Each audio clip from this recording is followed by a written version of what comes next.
और मुशरिक कहते हैं कि अगर अल्लाह चाहता तो न हम ही उसके सिवा किसी चीज को पूजते और न हमारे बड़े ही पूजते और न उसके फरमान के बगैर हम किसी चीज को हराम ठहराते।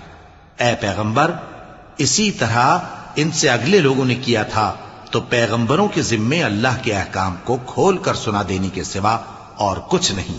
और हमने हर उम्मत में कोई पैगंबर भेजा कि अल्लाह ही की इबादत करो और बुतों की परस्तिश से इज्तिनाब करो। तो उनमें बाज ऐसे हैं जिनको अल्लाह ने हिदायत दी और बाज ऐसे हैं जिन पर गुमराही साबित हुई। सो जमीन में चल फिर कर देख लो कि झुटलाने वालों का अंजाम कैसा हुआ। अगर तुम इन कुफ्फार की हिदायत के लिए बहुत ज्यादा ख्वाहिश रखो, जिसको अल्लाह गुमराह रहने दे उसको वो हिदायत नहीं दिया करता और ऐसे लोगों का कोई मददगार भी नहीं होता।